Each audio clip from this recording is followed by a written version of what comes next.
तो देखिए अतिलघु उत्तरीय प्रश्न में जो सबसे पहला प्रश्न है वो मैंने यहाँ पर लिया है कि परिवार से उबरने की क्षमता है।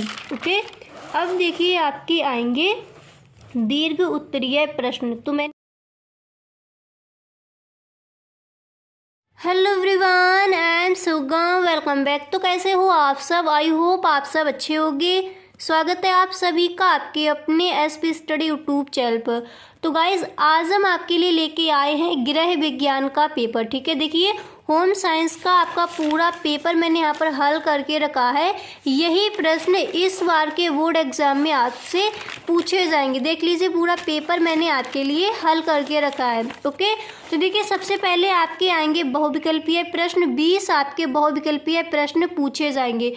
तो देखिए सारे बहुविकल्पीय प्रश्न मैंने आपके लिए यहाँ पर लिख कर रखे हैं। ठीक है, तो सबसे पहले हम आपको बताएंगे कि अतिलघु उत्तरीय प्रश्न आपके इस बार कौन से पूछे जा सकते हैं और लघु उत्तरीय प्रश्न आपके कौन से आएंगे, विस्तृत उत्तरीय प्रश्न आपके कौन से आएंगे। ठीक है, तो पहले आप ये देख लीजिए, उसके बाद हम आपको जो बहुविकल्पीय प्रश्न है वो भी बता देंगे। तो देखिए अतिलघु उत्तरीय प्रश्न में जो सबसे पहला प्रश्न है वो मैंने यहाँ पर लिया है कि पारिवारिक बजट किसे कहते हैं। ठीक है, पारिवारिक बजट किसे कहते हैं, ये अतिलघु उत्तरीय प्रश्न में इस बार के बोर्ड एग्जाम में पूछा जा सकता है। तो पूरा पेपर आपको यही तैयार कर लेना है। ठीक है, इसी पेपर से आपके बोर्ड एग्जाम में क्वेश्चन रखे जाएंगे। तो इस पेपर को आप पूरा हल कर लीजिए, अपनी कॉपी पर नोट कर लीजिए। तो पारिवारिक बजट किसे कहते हैं? एक पारिवारिक बजट आपके परिवार के पैसे के लिए एक खेल योजना है। आय और व्यय पर ध्यान केंद्रित करके आपकी योजना यह पहचानती है कि अपना पैसा कहाँ और ठीक है कि अपना पैसा कहाँ और कैसे आता है और जाता है। महत्वपूर्ण रूप से यह आपके परिवार के लक्ष्यों और मूल्यों को भी दर्शाता है कि आप कैसे खर्च करते हैं और कैसे बचत करते हैं। इसी को हम पारिवारिक बजट कहते हैं।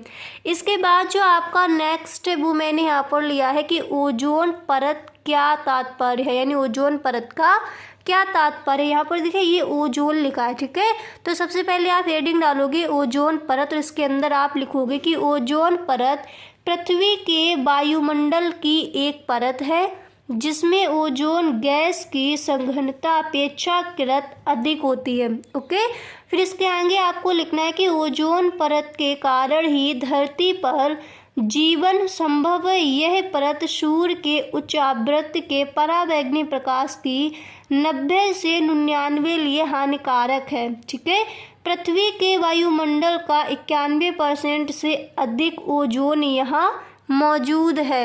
इस तरह से आपको ओजोन का क्या अर्थ है, इसका आंसर आपको इस तरह से देना है बोर्ड एग्जाम में। ओके, अब देखिए जो आपका अगला प्रश्न है वो मैंने यहाँ पर रखा है कि कपड़ा काट लेने से पहले माप लेना क्यों आवश्यक है। ठीक है, ये प्रश्न भी आपका अतिलघु उत्तरीय प्रश्न में पूछा जा सकता है इस बार के बोर्ड एग्जाम में।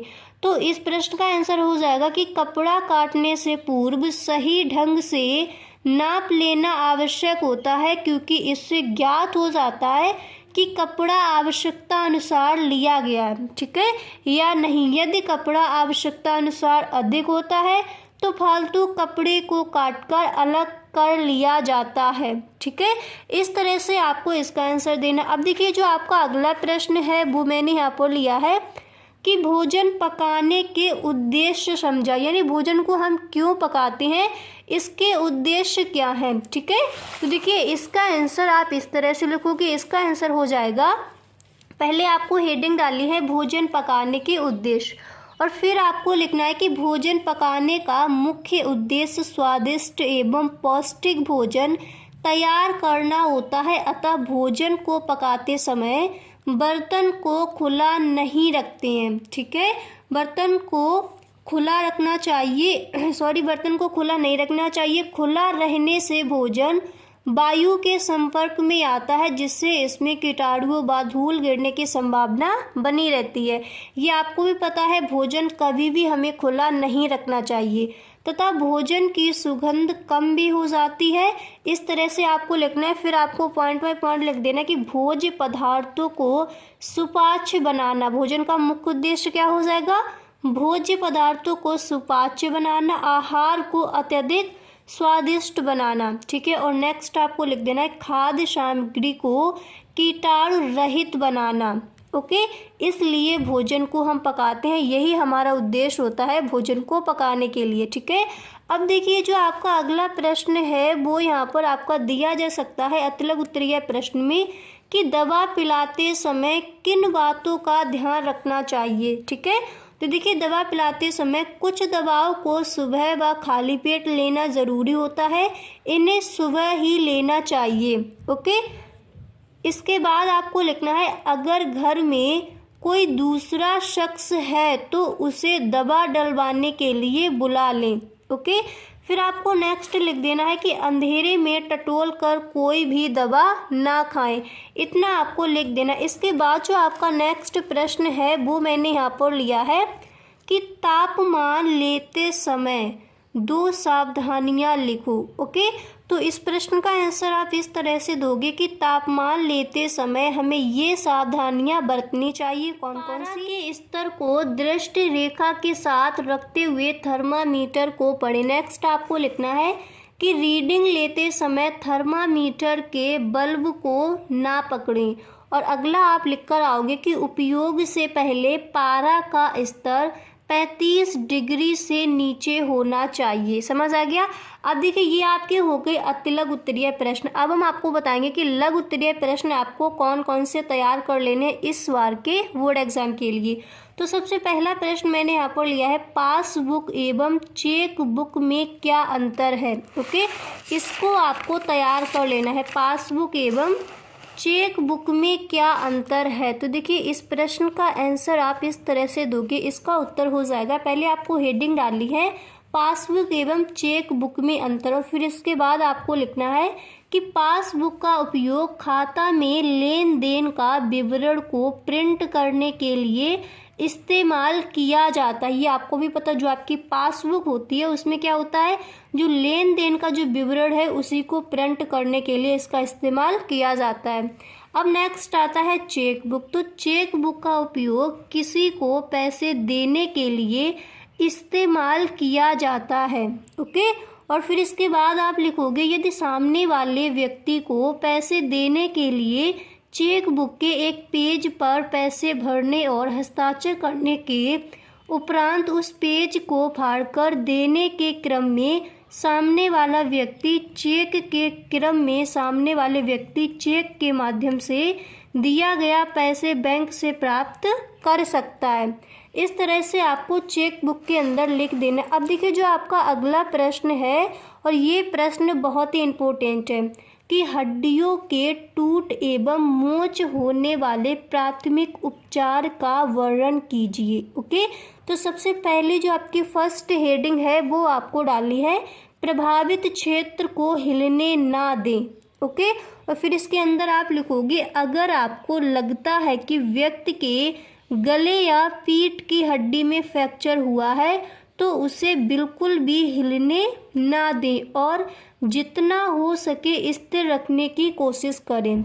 फिर आपको लिखना है अगर व्यक्ति के हाथ या पैर की हड्डी टूटी है तो स्प्लिंट फ्रैक्चर होने पर उपयोग की जाने वाली एक मजबूत पट्टी जो प्रभावित क्षेत्र को हिलने ढुलने से रोकती है की मदद से आपको उसको स्थिर रखें। ठीक है, जो आपकी पट्टी आती है उसके द्वारा उसको स्थिर रखें। जहाँ पर भी किसी व्यक्ति के चोट लगी है उसको बिल्कुल भी हिलने ढुलने ना दें।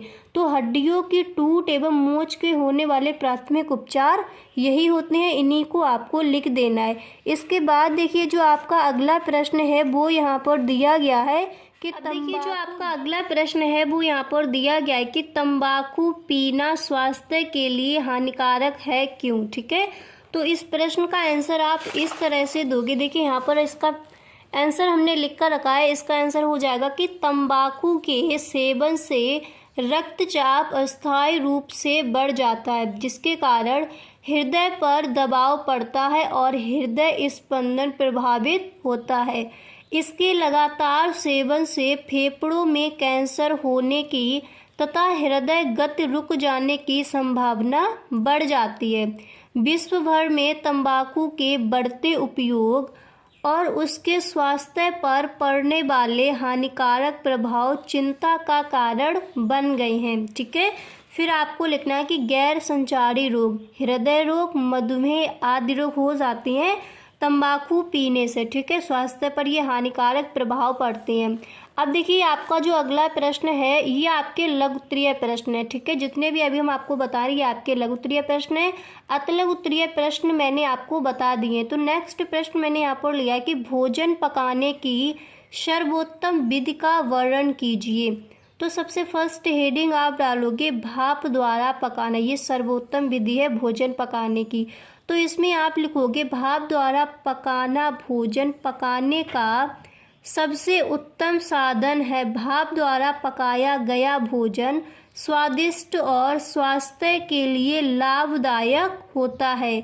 इस विधि से भोजन के पौष्टिक तत्व भी नष्ट नहीं होते हैं। फिर इसके बाद आप लिखोगे इस विधि में भोजन अधिक जल्दी पक जाता है क्योंकि प्रेशर कुकर आदि में भाप का दबाव अधिक होता है। इतना आपको लिख देना है भोजन पकाने की सर्वोत्तम विधि में। अब देखिए जो आपका नेक्स्ट प्रश्न है वो मैंने यहाँ पर लिया है कि प्रतिरोधक क्षमता को समझाइए। ये प्रश्न कई बार आज किया गया है बोर्ड एग्जाम में। प्रतिरोधक क्षमता को समझाइए। तो सबसे फर्स्ट हेडिंग आपको डाली है प्रतिरोधक क्षमता और फिर इसमें आपको लिखना था कि प्रतिरोधक क्षमता यानी लचीलापन। तो इसके अंदर आपको लिखना है कि लचीलेपन से अभिप्राय किसी व्यवस्था, समुदाय या समाज द्वारा खतरों के बुरे प्रभावों का समयोजित एवं कुशलतापूर्वक अवशोषण करने, समायोजन करने तथा प्रतिरोधक करने की क्षमता के साथ साथ आवश्यक बुनियादी ढांचे एवं कार्यों के संरक्षण एवं बहाली से है। ठीक है, प्रतिरोधक क्षमता यानी लचीलापन किसी झटके से उबरने की क्षमता है। ओके, अब देखिए आपके आएंगे दीर्घ उत्तरीय प्रश्न। तो मैंने अतिलघु उत्तरीय प्रश्न और लघु उत्तरीय प्रश्न आपके कौन कौन से आ सकते हैं वो मैंने आपको बता दिए। इसके बाद आपके आएंगे दीर्घ उत्तरीय प्रश्न और ये प्रश्न बहुत ही इम्पोर्टेंट है इस बार के बोर्ड एग्जाम के लिए, तो इसको आपको सही ढंग से याद कर लेना है। तो प्रश्न आपका यहाँ पर दिया गया है कि पारिवारिक आय का क्या अर्थ है। पारिवारिक आय का प्रकार एवं विभिन्न स्रोतों का वर्णन कीजिए। ओके, तो देखिए इसका आंसर आप इस तरह से लिखोगे। सबसे पहले आपको हेडिंग डालनी है पारिवारिक आय और फिर इसके अंदर आपको लिखना है कि पारिवारिक आय से तात्पर्य परिवार में सभी स्रोतों से आने वाली आय है, जैसे परिवार के सदस्यों का वेतन, किराया, बैंक से प्राप्त होने वाला ब्याज तथा परिवार के सदस्यों द्वारा अपने कौशल का प्रयोग की गई बचत। ठीक, प्रयोग करके की गई बचत। अब देखिए पूछा गया कि पारिवारिक आय के प्रकार एवं विभिन्न स्रोतों का वर्णन कीजिए। तो फिर नेक्स्ट हेडिंग आप डालोगे पारिवारिक आय के प्रकार एवं विभिन्न स्रोत। तो यहाँ पर देखिए पहले आपके प्रकार बताए गए, तो आप इसमें आप लिखोगे कि पारिवारिक आय से तात्पर्य परिवार में स्रोतों में आने वाली आय है। इसके प्रकार इस प्रकार हैं, इस प्रकार इसके प्रकार दिए गए हैं। फर्स्ट है कि परिवार के सदस्यों का वेतन, नेक्स्ट है किराया, बैंक से प्राप्त होने वाला ब्याज, ये इसके क्या है प्रकार है। ठीक है, परिवार के सदस्यों द्वारा अपने कौशल का प्रयोग करके की गई बचत। ओके, इसके बाद आपको हेडिंग डाली है पारिवारिक आय के प्रमुख स्रोत और फिर इसके अंदर आपको लिखना है कि पारिवारिक आय के स्रोत इस प्रकार हैं। पहला है रोजगार, मजदूरी और वेतन, संपत्ति, लाभांश, ब्याज और किराए। स्थानांतरण में आप लिखोगे गुजारा भत्ता, बाल सहायता, श्रमिक मुआवजा, शिक्षा और फिर इसके आगे आपको लिखना होगा देखिए फिर इसके बाद आप लिखोगे कि परिवार में मुखिया तथा अन्य सदस्यों को प्राप्त होने वाला वेतन, यह वेतन किसी सरकारी अथवा गैर सरकारी कार्यालय या संस्थान में कार्य करने के बदले में प्राप्त होता है तथा पारिवारिक आय का मुख्य स्रोत मजदूरी भी है। इतना आपको इसके अंदर लिख देना है। इसके बाद देखिए जो आपका नेक्स्ट प्रश्न है वो मैंने यहाँ पर लिया है और ये प्रश्न कई बार पूछा गया है। पेपर उठा के देखिए, कई बार ये प्रश्न बोर्ड एग्जाम में आस्क किया गया है कि घर में सिलाई करने से गृहिणी को क्या लाभ होता है।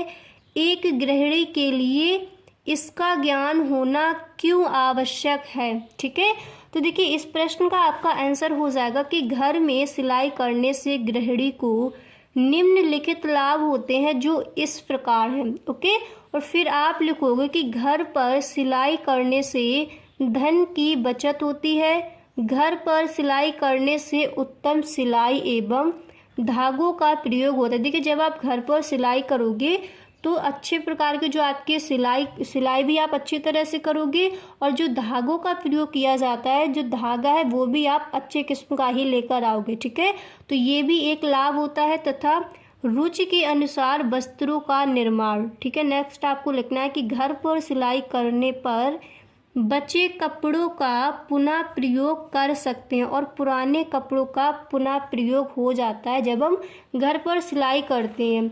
अब यहाँ पर पूछा गया है कि एक गृहिणी के लिए इसका ज्ञान होना क्यों आवश्यक है। ठीक है, तो फिर आप लिखोगे, देखिए इसके बाद आपको आंसर में लिखना है कि एक गृहिणी के लिए इसका ज्ञान होना इसलिए आवश्यक है क्योंकि एक दर्जी की मांग हमेशा बनी रहती है। अगर किसी ने अच्छा सिलाई कौशल हासिल करता है एवं धैर्य के साथ काम करता है तो वो अपना खुद व्यवसाय शुरू कर सकता है। यानी अगर आपने सिलाई सीख ली है तो एक गृहिणी के लिए सिलाई सीखना आवश्यक क्योंकि वो अपना खुद का एक व्यवसाय कर सकती है और उससे अच्छी लाभ कमा सकती है। तो इसलिए एक गृहिणी के लिए जो सिलाई है उसका कार्य होना यानी उसका कार्य करना इसलिए उसके लिए आवश्यक होता है। तो देखिए ये रहे आपके दीर्घ उत्तरीय प्रश्न और लघु उत्तरीय प्रश्न। अति लघु उत्तरीय प्रश्न मैंने आपको बता दिए। अब हम आपको बताएंगे कि आपको विकल्प आपको कौन कौन से तैयार कर लेने। सबसे पहले आपका खंड का आएगा तो उसमें आपके विकल्प ही दिए जाते। तो पहला विकल्प आपको तैयार करना है कि शरीर में जल की लगभग प्रतिशत मात्रा होती है। आपको 4 ऑप्शन दिए जाएंगे, जो आपका सही ऑप्शन है वो आपको लिख कर आना है। देखिए कुछ के मैंने यहाँ पर नहीं बताए हैं, बहुत जल्दी में मैंने इस पेपर को आपको सॉल्व करा क्योंकि आपके पास ज़्यादा टाइम नहीं बचा है। तो आपने कहा था आपको जल्द से जल्द वीडियो चाहिए, ठीक है, होम साइंस के पेपर की।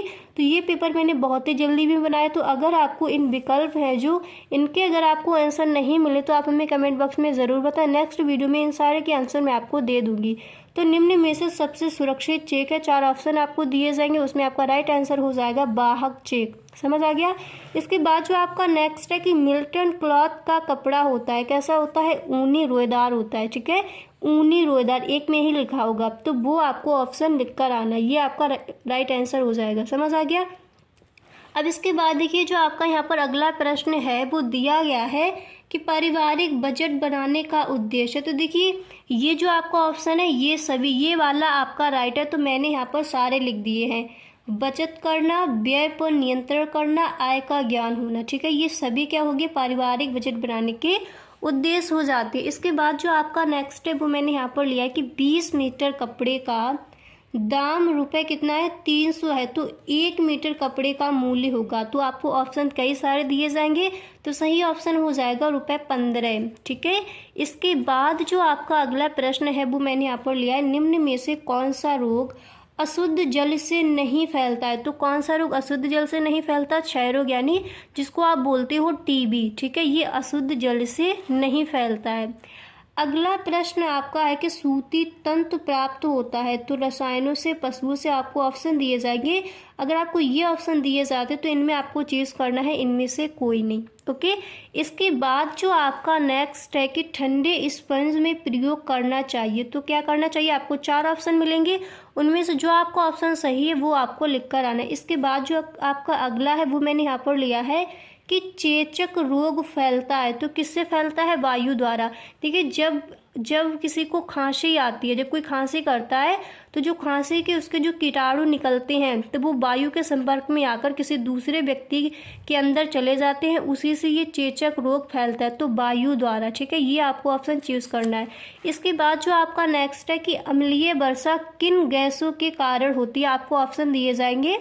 तो उनमें से आपको जो दोनों वाला आपका जो ऑप्शन दिया जाएगा वो आपको चूज करना है दोनों से। ठीक है, इसके बाद देखिए जो आपका नेक्स्ट विकल्प है, देखिए आपके 20 विकल्प आएंगे। ओके, 10 नहीं आएंगे, अब आपके 20 विकल्प आ रहे हैं। तो आपको 20 विकल्प अच्छे से तैयार कर ले। ये विकल्प आपको 100% तैयार करना है इस बार के बोर्ड एग्जाम के लिए, ये इंपॉर्टेंट विकल्प है। ठीक है, तो देखिए आपका दिया गया कि रुधिर की शुद्धि किस अंग में होती है। तो किडनी आपको ऑप्शन उसमें नहीं दिया जाएगा, हृदय दिया जाएगा, पाचन दिया जाएगा, तो आपको हृदय चूज करना है। 2-3 और दे दिए जाएंगे। ठीक है, नेक्स्ट है कि प्याज की पुट्टी बांधनी चाहिए, किस पर बांधनी चाहिए? फोड़े पर। आपको ऑप्शन मिलेंगे चोट पर, मोच पर, या फिर इनमें से कोई नहीं, ये दोनों, या फिर फोड़े पर। तो आपको ये चूज करना है। ठीक है, प्याज की पुल्टिस कहाँ बांधी जाती है? फोड़े पर, ये पकाने का कार्य करती है। ठीक है, इसके बाद देखिए जो आपका नेक्स्ट है वो मैंने यहाँ पर लिया कि भोपाल दुर्घटना किसका उदाहरण है। तो किसका उदाहरण है? वायु प्रदूषण का। इसके बाद आपको अब देखिए आपको कितने जो विकल्प है वो आपको तैयार करने कि क्षय रोगी के भोजन में किसकी मात्रा अधिक होनी चाहिए। तो देखिए क्षय रोगी के भोजन में प्रोटीन और विटामिन की मात्रा अधिक होनी चाहिए। आपको ऑप्शन देखने, उसके हिसाब से जो आपका राइट आंसर है वो आपको लिख कर आना है। इसके बाद जो आपका अगला प्रश्न है कि कृत्रिम श्वसन क्यों दिया जाता है, ये आपको तैयार कर लेना है। निम्न में से कौन सा विटामिन जल में घुलनशील है? जो विटामिन आपके जल में घुलनशील है वही ऑप्शन आपको सही करके आना है। ठीक है, ये तो साइंस का, ये साइंस में भी ये जो आपका प्रश्न है वो दिया जाता है। ठीक है, अब आपका नेक्स्ट प्रश्न, एक सामान्य व्यक्ति की नाड़ी गति लगभग होती है। अगला है जो आपको तैयार करना है कि अतिसार रोग में रोगी के शरीर में कमी हो जाती है, किसकी कमी हो जाती है वो आपको लिखनी है। नेक्स्ट आपको तैयार कर लेना कि अस्थिभंग में अत्यधिक रक्तस्राव को रोकने में किस विधि का प्रयोग करना चाहिए। और नेक्स्ट आपको तैयार कर लेना है कि एक स्वस्थ व्यक्ति की स्वास्थ्य गति प्रति मिनट होती है, ये आपको तैयार कर लेना है। तो जितने मैंने आपको ये बहुविकल्पीय प्रश्न बता दिए इनको आपको तैयार कर लेना है। और जो लघु उत्तरीय प्रश्न थे, लघु उत्तरीय प्रश्न, विस्तृत उत्तरीय प्रश्न, वो भी सारे मैंने आपको बता दिए आंसर सहित। तो यही पेपर, ये पेपर इस बार के बोर्ड एग्जाम में आपका आ सकता है। तो आपको जितने भी मैंने आज आपको प्रश्न बताए हैं सारे ही प्रश्न आपको अच्छे से तैयार कर लेने हैं। तो गाइस आज के लिए बस इतना ही। अगर आपको वीडियो अच्छा लगा तो अपने दोस्तों में शेयर ज़रूर करें। Thank you.